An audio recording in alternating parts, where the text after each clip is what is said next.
हर हर महादेव, श्री शिवाय नमस्तुभ्यम। तो आज के वीडियो में जानेंगे हरियाली तीज, हड़ताल तीज व्रत का महत्व क्या है, व्रत का नियम क्या है, उपाय कौन सा करना है, अखंड सौभाग्य के लिए कौन सी चीज दान करना चाहिए। इससे जुड़ी हुई सभी जानकारी आपको इसी वीडियो में प्राप्त होगी। वीडियो को पूरा देखिएगा। वीडियो अच्छा लगे तो लाइक कमेंट शेयर कर दीजिएगा, चैनल को सब्सक्राइब कर लीजिएगा। अब हरियाली तीज कब है, आइए जानते हैं। पूज्य पंडित प्रदीप मिश्रा जी द्वारा हरियाली तीज, हड़ताल तीज के बारे में या इसके महत्व के बारे में। हरियाली तीज 15 अगस्त 2026 दिन शनिवार को पड़ रही है। हड़ताल तीज 14 सितंबर को पड़ रही है। दोनों व्रत महादेव माँ पार्वती को समर्पित होता है। कुछ लोग हरियाली तीज रहते हैं, कुछ लोग हड़ताल तीज रहते हैं। सभी के यहाँ का नियम अलग अलग है। तो आइए जानते हैं इन व्रतों के महत्व के बारे में। पार्वती, मैं तुम्हें प्राप्त हुआ हूँ, यह हरतालिका तीज के व्रत का फल है। शिव जी कहते हैं पार्वती, जो नारी हरतालिका तीज के व्रत का स्मरण करती है, फुलेरा जो बांधा जाता है उसमें 5 माला से ज्यादा माला लटकना चाहिए, 5 से कम नहीं। कितनी? जैसे माला जो लटकाते हो वो 5 से ज्यादा होना चाहिए। 5 तो जया, विषहरा, शामली बारी, दौतली, देव, इससे अधिक होगी चलेगा, पर इससे कम फुलेरे के अंदर माला नहीं होना चाहिए महाराज। दूसरा, फुलेरा जहां हरतालिका व्रत हो वहीं पर बांधा जाता है। हरतालिका तीज का व्रत एक ऐसा व्रत होता है जो मरते दम तक रहता है।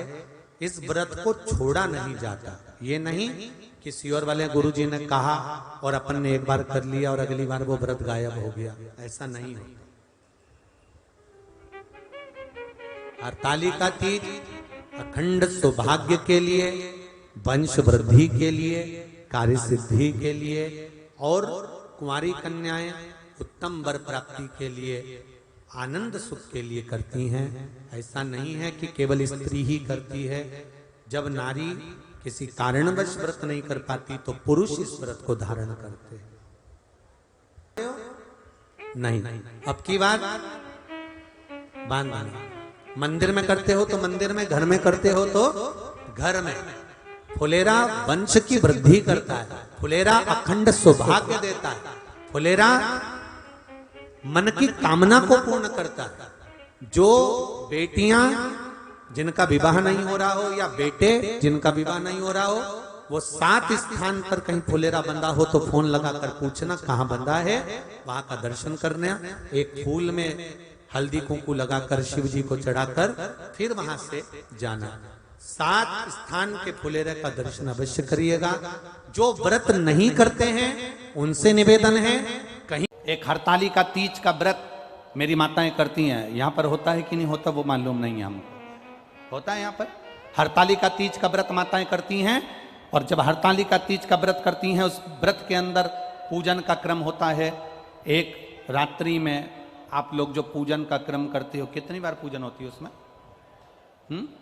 4-5 बार ऐसे कुछ क्रम है उसके अंदर। तो पूजन का क्रम आप करते हो। अब पूजन के क्रम आप कर रहे हो तो कई माताएं तो ऐसी होती हैं कि जो हरतालिका तीज का व्रत करती है, पूजन करती है, आराधना करती है, उसका चित्त कहीं दूसरी जगह लगता नहीं है।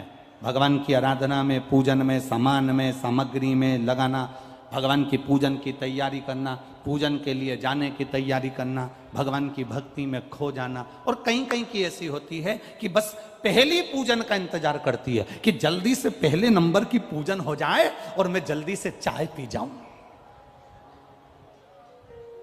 अब हमने कई लोगों से पूछा कि इसमें लिखा है हरतालिका तीज की कथा में कि दूध पीने से बिल्ली बनते हैं और ज़्यादा बोलने से मेंढकी बनते हैं और सोने से अजगरी बनते हैं, तो तुम चाय क्यों पी रही हो? तो कहती हैं किताब में चाय का नहीं लिखा है।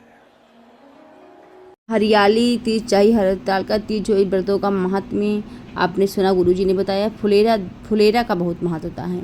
फुलेरा जरूर लगाइएगा। शिव जी की पूजन जो आप कर रहे हैं सावन में, उसमें फुलेरा का महत्व है। बंदर बाण का बहुत महत्व होता है। ये व्रत माता पार्वती शिव जी को समर्पित होता है। तो अपने पति की लंबी उम्र के लिए, अखंड सौभाग्य के लिए व्रत को रखा जाता है। तो कई लोग हरियाली तीज करते हैं, कई लोग हड़ताल तीज करते हैं। दोनों व्रत माँ पार्वती शिव जी को समर्पित होता है। तो इस व्रत में सुहाग की सामग्री दान करने का विशेष महत्व होता है। तो सुहाग की सामग्री अगर आप दान कर रहे हैं तो उसमें आप प्लास्टिक की डलिया नहीं यूज करिएगा, जैसे गुरु जी बताते हैं बांस की डलिया को यूज करिएगा।